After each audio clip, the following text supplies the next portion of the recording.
My friend, listen, for the time is short, the call is going forth, the signs are before us, the moment is now, the trumpet is sounding. And to those who have ears to hear, the Spirit is speaking.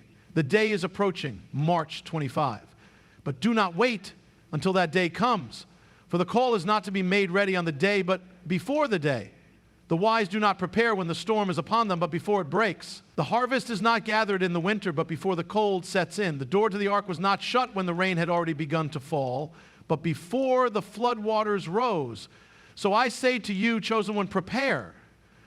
The days of ease are fading. The veil between the seen and the unseen is being drawn back. What has been concealed is being revealed. What has been hidden is being brought to light. The nations are trembling. The foundations are shaking, and the writing is on the wall.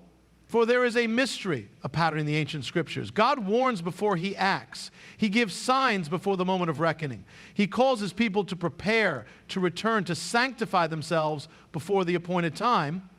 He called Noah before the flood. He called Joseph before the famine. He called the people of Israel before the judgment came. And now he is calling you. What is this preparation? It is not in the storing up of provisions or the fortifying of walls. No, the true preparation is of the heart, of the spirit, of the soul. Rend your hearts and not your garments. Turn from the distractions of this world, from its vanities, from its deceptions, and return to your first love. Cast aside the weight of sin, the chains that hold you down, the compromises that have dimmed your light. For the chosen one is not simply called, but must answer. The one who hears must obey. The one who sees must act. The one who is warned must take heed. The days of delay are over. The time of preparation is now. And what shall come? That which is written, that which has been spoken, that which the prophets saw, the alignment of nations, the rising of darkness, the shaking of kingdoms. But in the midst of it all, the calling of the remnant, those who will not bow the knee to Baal, those who will stand in the midst of the storm, those who will walk in the power of the Most High. Chosen one, do not fear, but prepare. Do not hesitate, but arise. Do not shrink back, but press forward. For the Lord your God goes before you. He is your shield, your fortress, your deliverance. March 25 is coming, but before it does, prepare, consecrate yourself. Align your steps with the call. Seek him while he may be found. And you will stand, not in fear, but in faith. Not in weakness, but in strength. Not in darkness, but in the light of his glory. The time is short. The call is now. The trumpet is sounding. He who has ears to hear, let him hear. The time is short, and the warning is clear. Throughout history, God has always sent signs before a significant event, calling his people to prepare. Those who have ears to hear must listen, for the moment is now, and the trumpet is sounding. The urgency of this call cannot be overstated, for when God warns, he does so out of mercy, not fear. He does not desire his people to be caught off guard, but to be ready, watching, and prepared. In the days of Noah, the people were given warning after warning, yet they continued in their ways, unmoved by the call to prepare. They ate, they drank, they married, and they gave in marriage, unaware that judgment was at the door. Only Noah, who walked with God, heeded the call. He built the ark before the first drop of rain fell. He acted before the storm arrived, and because he did, he and his household were saved. The warning was given in advance, but only those who took it seriously found refuge. The same pattern repeats throughout the scripture. The people of Israel were given advance warning before judgment fell upon their nation. Prophets were sent to call them back, to wake them up, to tell them to return to the covenant. But the majority refused to listen. They dismissed the signs. They ignored the warnings. They went about their daily lives as though nothing was happening. And then suddenly, the day came. The walls of Jerusalem were breached. The temple was destroyed. The people were taken into captivity. The opportunity to prepare had passed. And those who had not heeded the call were left in devastation. This is how God operates. He speaks before he acts. He calls his people to prepare before the appointed time. He warns before the storm arrives. And now, in this present hour, he is doing the same. The signs are all around us. The world is nations are trembling. What was once stable is no longer stable. The foundations are being tested. The warnings are sounding, and yet so many continue as if nothing is happening. But to those who have ears to hear, this is not the time to wait. This is not the time to delay. The call is not to be made ready on the day of reckoning, but before it arrives. When a storm is approaching, a wise man does not wait until it is overhead to seek shelter. He prepares in advance. When a traveler knows the season is changing, he does not wait until winter to gather his provisions. He prepares before the cold sets in. The foolish wait until it is too late, but the wise discern the times and act accordingly. This is the moment of decision. The trumpet is sounding, the Spirit is calling. There is no more time for complacency, no more time for delay. To those who belong to Him, the message is clear. Prepare. Not tomorrow, not next week, not when the moment comes, but now. The call is urgent because the days ahead will demand readiness. Those who have prepared will stand firm. Those who have not will be shaken. But what does this preparation look like? It is not about physical survival. It is about spiritual readiness. The true preparation is of the heart. It is about turning away from the distractions, the compromises, and the entanglements of the world. It is about returning to the one who is our refuge and strength. It is about cleansing the heart, renewing the mind, and aligning our lives with the purposes of God. This is not the time to be weighed down by sin or trapped in the snares of this age. It is time to wake up, to rise up, to stand firm. The urgency of this call is not to bring fear, but to bring awareness. When God warns, it is always an act of mercy. He does not warn to condemn, but to save. He does not shake to destroy, but to awaken. And those who respond will find themselves under His covering, under His protection, and in the place of refuge.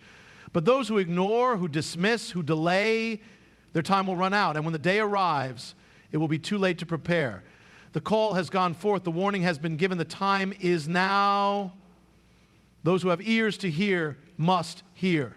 Those who have hearts to respond must act. The time of preparation is not when the day arrives. It is before. The time to seek Him is now. The time to return is now. The time to prepare is now. And when that day comes, those who have been faithful will stand, not in fear, but in the strength of the Almighty.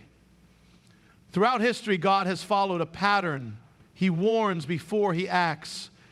He calls His people to prepare in advance, to ready themselves before the moment of reckoning arrives. This pattern is seen repeatedly in the Scriptures, revealing a profound truth. Preparation is not a reaction, but an act of faith.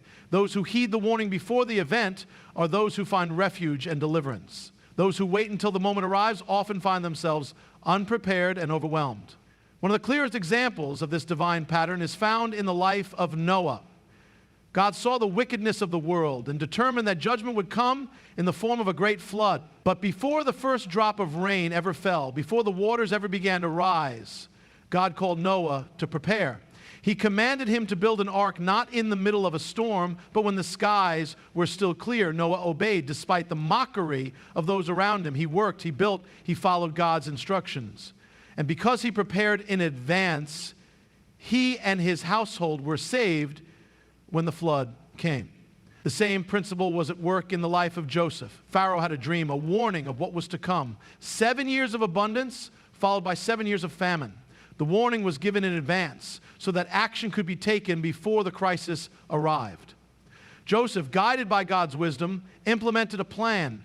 He gathered grain during the years of plenty so that when the famine came, there was provision. Because he prepared in advance, not only was Egypt spared, but countless lives were saved. God always gives advance notice before a time of shaking. Before Israel entered the promised land, He called them to sanctify themselves before judgment fell upon Jerusalem. He sent prophets to warn the people. Before the coming of the Messiah, John the Baptist was sent to prepare the way. And now, in this present age, God is still speaking, still calling, still warning. The signs are around us, the shifting of nations, the shaking of foundations, the birth pangs of something yet to come. But just as in the days of Noah, just as in the days of Joseph, just as in the days of the prophets, the call is to prepare before, not after. Many make the mistake of waiting until the moment of crisis to act. They see the storm on the horizon, yet they do nothing. They see the warning signs, but continue in their ways. They assume that when the time comes, they will have enough warning to make things right, to turn their hearts, to prepare themselves. But history shows otherwise. When the flood came, it was too late to build an ark. When the famine struck, it was too late to store up grain. When judgment fell on Jerusalem, it was too late to turn back. The time to prepare is always before the event, not during it. Preparation in advance requires faith. It means acting before the evidence is visible, before the storm clouds gather. before the crisis unfolds. It means trusting the voice of God, even when everything around seems calm. Noah built the ark when there was no rain. Joseph stored grain when there was no famine. The wise virgins in Jesus' parable filled their lamps with oil before the bridegroom arrived. They did not wait until the moment of need to seek what was necessary. They prepared in advance. And because they did, they were ready when the moment arrived. What does this preparation look like today? It is not about physical stockpiling, though wisdom in practical matters is always beneficial. The greater preparation is spiritual. It is about aligning one's heart with God's purposes. It is about removing distractions, breaking free from compromises, turning away from the things that weaken faith. It is about seeking God while He may be found, drawing near before the days of difficulty come.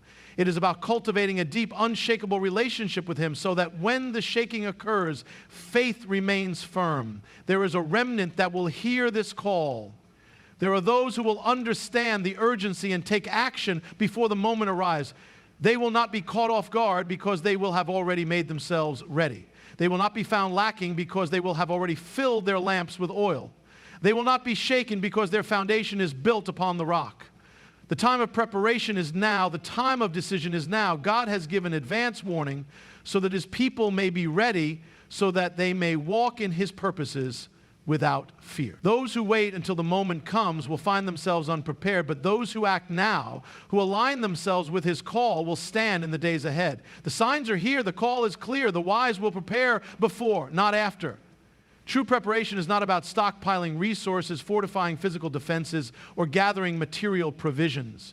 The real preparation, the one that truly matters, is spiritual. It is about the heart, the mind, and the soul being aligned with God's will. It is about being in a position where nothing of this world can shake you, where no storm can move you, and where no darkness can extinguish your light.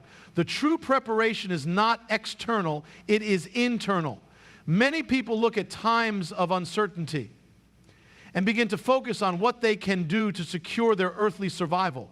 They store up food, they build shelters, they make plans for what they will do when difficulties arise. And while wisdom in practical matters is never to be dismissed, it must never replace the greater preparation, the preparation of the soul. What good is it to have all the provisions in the world if one's spirit is weak? What good is it to have a fortress of stone if the heart is filled with fear? What good is it to have earthly security if one's soul is not secure in God? Throughout the Scriptures, the message is clear. When God calls His people to prepare, He is calling them first and foremost to a spiritual preparation. Before the Israelites crossed the Jordan River into the Promised Land, God commanded them to consecrate themselves. He did not tell them to sharpen their swords, to fortify their camp, or to stockpile food. He told them to sanctify themselves, to set themselves apart, to be made holy before Him. Because the greatest battles are not won by human strength, but by spiritual alignment with God. The same was true before the great acts of God throughout history. Before the day of Pentecost, the disciples were not sent out immediately to proclaim the gospel. Instead, they were told to wait, to pray, to seek God in the upper room. They were to be spiritually prepared before the outpouring of the Holy Spirit came. Before Jesus began His ministry, He did not first gather resources or build an earthly kingdom. Instead, He fasted for 40 days, preparing His spirit for the mission ahead. The pattern is the same. Spiritual preparation must come before anything else. And yet, in this present time, many are distracted. Their focus is on earthly concerns, on material things, on the noise of the world. They are caught up in the daily distractions that pull them away from their true calling. They spend more time worrying about their physical security than they do about their relationship with God. They are more concerned with financial stability than with spiritual stability.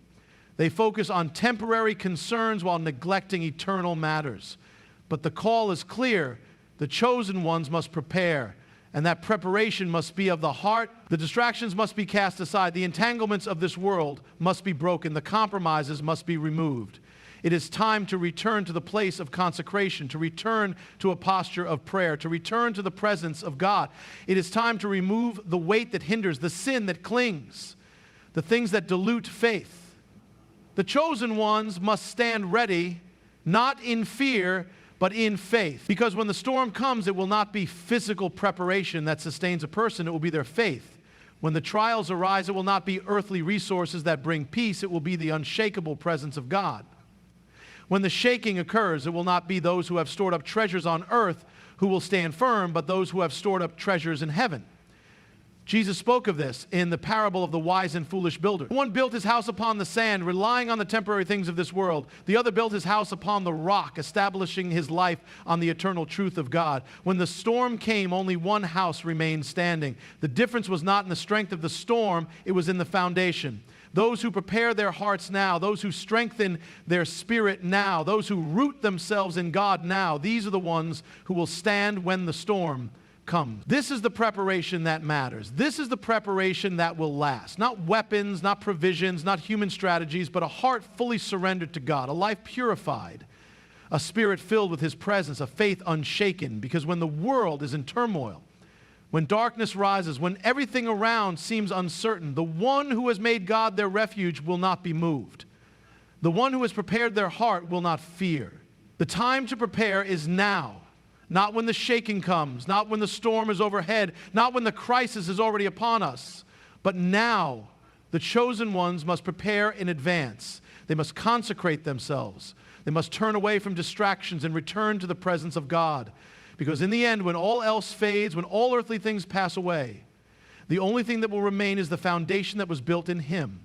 There is a purpose to everything that God does. Nothing is random. Nothing is without meaning. Nothing is without significance. When He calls, it is for a reason. When He warns, it is out of love. When He appoints a time, it is because that time is crucial in His divine plan. And when He chooses, it is because He has a purpose for those He calls. The chosen ones are not called for their own sake. They are not set apart simply to enjoy the blessings of God while the rest of the world struggles. They are chosen for a mission. They are called to stand in the gap, to intercede, to shine the light in the darkness, to be the voice that speaks truth when deception is at its height. They are called to walk in the power of God, to proclaim His name, to demonstrate His presence in a world that has turned away. This has always been the way of the chosen. When God called Abraham, it was not just to bless him personally, but to make him a blessing to all nations. When He called Moses, it was not just to deliver him from Egypt, but to use him as an instrument of deliverance for an entire people. When He called the prophets, it was not for their own sake, but so they could be His mouthpiece, warning, guiding, and proclaiming His word to generations who had lost their way. And so it is now. The chosen ones of this time are not called just to survive, just to endure, just to escape the coming storm. They are called to be the instruments of God's purposes in this time.